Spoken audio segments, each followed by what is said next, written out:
Iya, pemirsa masih bersama kami di Cerita Wanita dan masih membahas dan ngobrol-ngobrol bersama Ibu Anis Biarwati. Bu, ini saya lagi googling terkait info dan berita terkini yang Ibu sampaikan menanggapi terkait pemerintah harus fokus dan benahi inflasi dan kesejahteraan rakyat. Itu maksudnya gimana sih, Bu? Oh iya, ini kan bagian dari tugas sebagai anggota DPR ya. Baik. Anggota DPR itu punya tugas 3. Yang pertama fungsi legislasi, itu bagaimana memproduksi undang-undang untuk kesejahteraan rakyat. Yang kedua fungsi pengawasan, berarti pengawasan terhadap kinerja pemerintah.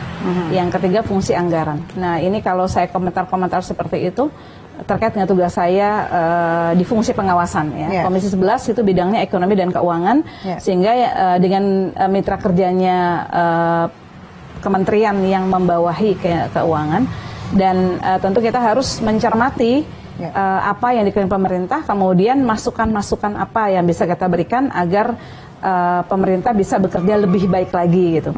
Nah, komentar saya itu terkait dengan ini kan kondisi kita belum sepenuhnya pulih dari pandemi kan? Iya, betul. Belum sepenuhnya pulih dari pandemi. Artinya masyarakat tuh baru bangkit, usaha juga baru bangkit. Kemudian tiba-tiba dihantam oleh inflasi dan kenaikan harga pangan yang luar biasa gitu. Betul ya. sekali. Kita tahu bahwa dan ibu-ibu rumah tangga tuh sangat dalam tanda kutip ya menjerit gitu ya. Saya juga rumah tangga dan suka belanja juga ke pasar tradisional gitu. Grassroots yang dibawa lebih keras ya, Bu, ya? Jelas itu. Karena di satu sisi inflasi menyebabkan kenaikan harga. Yang kemarin sangat memicu itu kan karena harga pangan, karena langsung bersentuhan dengan kehidupan masyarakat. Nah, ketika harga pangan naik, sedangkan pendapatan masyarakat belum naik gitu. Benar. Ya. Jadi harganya naik, pendapatan masih di sini gitu. Itu kan ada orang-orang yang tadinya mampu membeli jadi nggak mampu beli gitu. Baik. Ya, dan ini kan harus dicarikan solusinya. Ya, solusinya bahwa pemerintah diberikan amanah oleh rakyat untuk bisa mengelola semua sumber daya yang ada di negeri ini sebesar-besarnya untuk kemakmuran rakyat. Makanya kita ingatkan gitu bahwa inflasi harus dikendalikan supaya harga-harga kembali turun dan rupiah kembali menguat, sehingga pendapatan masyarakat itu bisa menjangkau, daya beli masyarakat bisa terbantu. Kenapa? Karena kalau masyarakat punya daya beli, berarti konsumsi rumah tangga akan meningkat. Ketika konsumsi rumah tangga meningkat, maka pertumbuhan ekonomi kita juga akan terjaga. Ya, jadi tugas pemerintah diantaranya adalah menjaga daya beli masyarakat, dan itu yang kita tekankan. Baik, solusinya memang sudah dibuat seperti itu atau masih ada beberapa solusi-solusi alternatif, Bu? Kami juga berikan banyak masukan-masukan ya terkait dengan apa yang bisa dilakukan oleh pemerintah. Ini kan sama kalau belanja negara itu sama kayak kita mengelola di rumah tangga itu, ibu-ibu paling tahu tuh pendapatan segini, pengeluaran misalnya pendapatan 10 juta, pengeluarannya 20 juta. Nah, ini kan harus dicari, ini apakah memang harus keluar 20 juta, kan kita harus milih-milih tuh. Harus pakai prioritas kan? Mana yang perlu dibelanja, mana yang nanti ditunda dulu yang gitu. Bisa nanti-nanti yang bisa nanti-nanti gitu. Itu yang kita ingatkan gitu kan. Artinya kalau pendapatannya belum bisa nambah gitu ya, pengeluarannya tuh harus dibikin prioritas gitu supaya defisitnya nggak terlalu besar. Apalagi nanti 2023 pemerintah harus kembali kepada defisit maksimal 3%. Baik. Gitu. Baik, Bu, terus ini saya baca lagi ada terkait dengan kebijakan reformasi fiskal nih yang belum terlihat dan kualitas belanjanya harus diperbaiki. Itu kembali lagi seperti itu. Ya, kembali lagi itu kualitas belanja itu spending better gitu ya. Sama kayak kita kalau pendapatan suami segini, pengeluarannya yang mbok dilihat-lihat gitu ya, yang belum perlu gitu ya, ditahan dulu gitu. Misalnya pendapatannya kurang buat bayar anak sekolah berarti berapa, kok pengen bangun rumah, pengen pindah, ini kan nggak masuk akal gitu loh. Ini kan bisa nanti gitu, ini dulu yang penting-penting gitu ya, jangan sampai anak-anak kena ketularan ya, jangan sampai sekolah nggak dibayar gitu. Ini sama juga begitu, kita kan belanja negara juga sama kan, ada anggaran kesehatan, ada anggaran untuk anak-anak, ada anggaran macam-macam begitu ya, itu diprioritaskan sehingga masyarakat tidak boleh ada yang kelaparan gitu ya, masyarakat tidak boleh ada yang sampai di bawah garis kemiskinan gitu. Itu dulu yang diprioritaskan gitu ya. Nanti kalau udah masyarakatnya udah itu ya, udah sejahtera, bolehlah mikir gitu ya, bangun ini baru, bangun itu baru gitu. Urusan inflasi kemudian urusan kesejahteraan ini memang kemudian masyarakat besar. harus aware juga Iya. gitu kan Bu. Dan mereka kan merasakan langsung, merasakan langsung betapa sulitnya ketika mereka belanjanya nggak dinaikin sama suaminya, ternyata harga kadang-kadang suami nggak ngerti juga kan, betul, ini udah naik gitu kan, tetap gizinya, yang anak yang harus dapat gizi yang cukup, jadi nggak bisa karena telur sekarang udah sekilo udah 30.000 gitu kan, terus barang-barang yang lain juga naik gitu ya, makanya ini yang harus diperhatikan gitu. Jadi bagaimana pengendalian harga, pengendalian inflasi untuk bisa harga itu bisa terjangkau oleh masyarakat gitu. Sejauh ini responnya seperti apa sih Bu di forum itu? Ya, kita sudah ingatkan dan memang nantinya akan tergantung dari bagaimana koordinasi di antara kementerian itu. Karena kan banyak lintas kementerian juga. Misalnya BBM ada di Kementerian SDM, kemudian di Kementerian Perdagangan dan Kementerian Pertanian. Untuk yang bahan-bahan itu mesti ada koordinasi dan saya pikir pemerintah harus meningkatkan kinerjanya dengan tujuan utamanya adalah bagaimana masyarakat kita itu bisa terjamin kebutuhan dasarnya. Paling tidak kebutuhan dasar itu mereka tidak kesulitan gitu. Nah Bu, saya mau googling satu lagi nih terkait anggaran subsidi energi membengkak. Ibu berkata manfaatkan pendapatan dari komoditas lain dan hentikan proyek yang kemudian nggak jadi prioritas begitu Bu. Itu tadi memang ini ya, kalau subsidi energi, subsidi itu kan memang niscaya gitu, suatu keniscayaan bahwa memang anggaran itu harus ada karena yang merasakan dampaknya itu kan rakyat. Kalau BBM naik kan semuanya kena gitu, imbasnya kena gitu. Jadi itu yang harus diutamakan gitu. Jadi pemerintah harus bekerja keras mencari cara agar bisa memberikan subsidi itu. Ya, misalnya tadi saya katakan bahwa pendapatan dari komoditas yang memang sedang komoditasnya naik ya di pasar dunia itu ada beberapa yang naik. Nah itu diatur belanjanya, kemudian tunda anggaran-anggaran yang belum perlu. Gitu. Yang belum perlu itu seperti apa sih Bu biasanya? Kan kita sedang membangun IKN, ibu kota negara gitu ya. Itu udah jadi undang-undang memang ya, tetapi apakah harus sekarang tuh anggarannya dikeluarkan gitu kan, cukup besar juga dari APBN gitu. Jadi kalau memang itu bisa nanti gitu kan nggak buru-buru juga kita mau pindahnya gitu. Selesaikan dulu tuh subsidi BBM, kemudian inflasi bahan pangan gitu. Jadi lebih kepada yang pokok-pokoknya dulu ya Bu, yang kemudian menjadi kebutuhan masyarakat sehari-hari nih. Kalau itu kan masih bisa rencana jangka panjang begitu ya Bu. Kayak kita aja nih Mbak Tiara ya. Ini anak butuh bayar sekolah, ini anak butuh makan bergizi dan begitu. Itu dulu, ini aja belum ini gitu ya. Motor butuh bensin gitu. Udah mau merancang kita nanti pindah ke Bali apa gimana gitu. Kalau rumah tangga ya, itu ilustrasinya sebenarnya mudah karena pengelolaan belanja itu sama seperti itu, skupnya aja yang lebih besar gitu. Baik Bu, baik. Jadi kalau memang di pekerjaan sendiri Ibu cukup vokal juga ya Bu ya. Itu tugasnya gitu. Jadi tugas cukup dominan begitu Bu. Tugas wakil rakyat adalah menyuarakan aspirasi rakyat.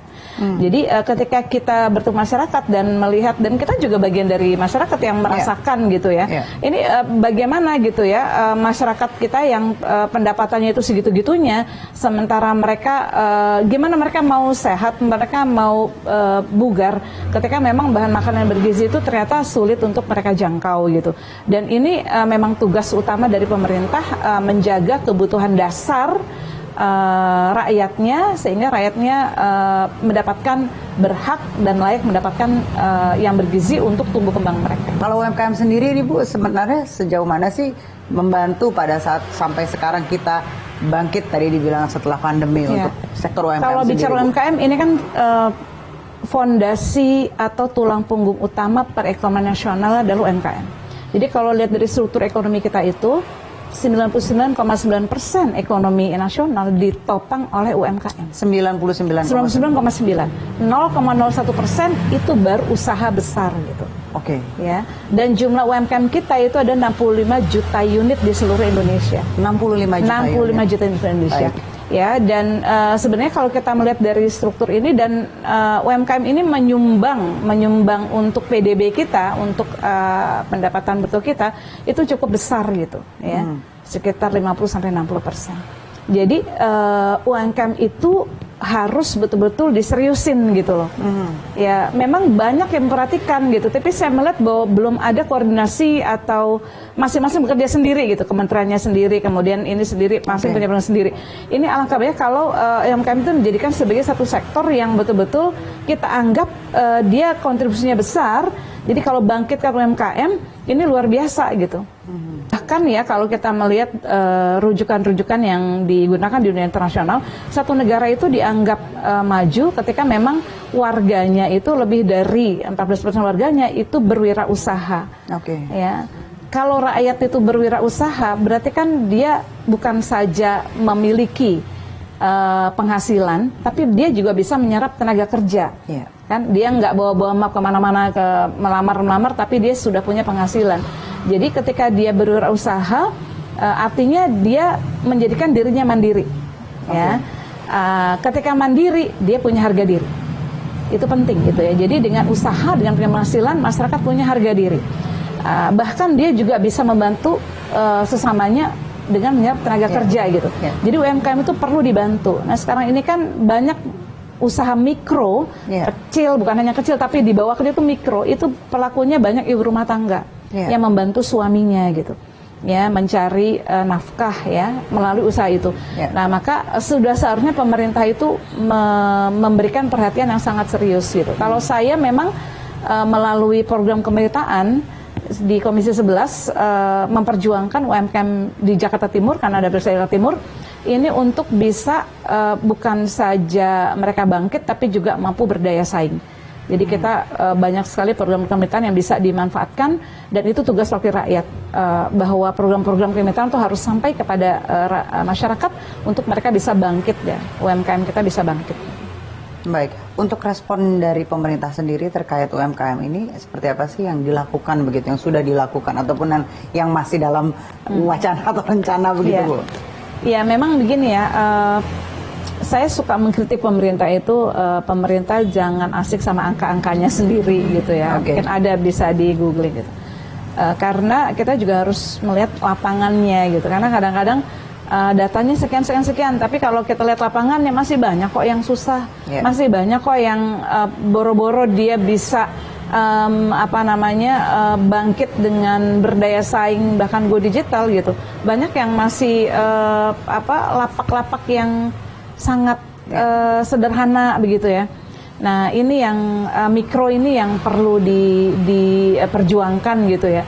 Dan saya kira tanpa mengurangi hormat saya dan apresiasi kepada pemerintah yang sudah mengusahakan, masih butuh kerja keras untuk bisa membuat UMKM kita terutama yang mikro dengan pelaku-pelaku ibu rumah tangga dengan seadanya itu perlu dibantu dengan lebih banyak lagi bantuannya.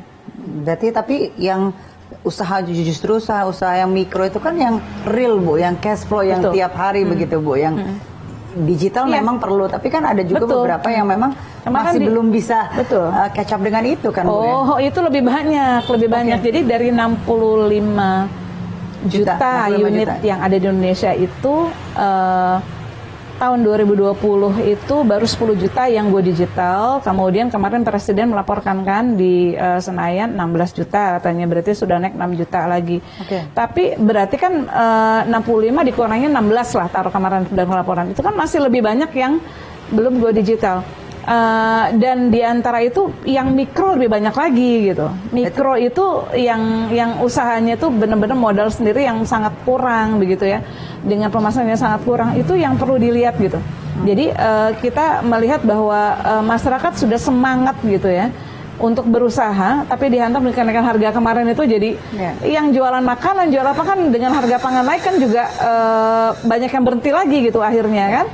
Yang jualan goreng, yang jual apa gitu, karena semua harga naik gitu. Nah kita menginginkan pemerintah itu, walaupun kita juga sebagai anggota DPR mengupayakan program kemitraan itu untuk UMKM itu, kalau saya memang konsen saya untuk meningkatkan UMKM, tapi kita dorong kewajiban pemerintah ini untuk bagaimana membantu UMKM dengan yang lebih real gitu ya, memberikan modal, memberikan bantuan-bantuannya sehingga benar-benar bisa jalan begitu ya, Bu ya. Kami harus dan jangan naikin harga. Jangan naikin harga. Kami harus jeda sejenak, pemirsa jangan kemana-mana. Tetap bersama kami di Cerita Wanita.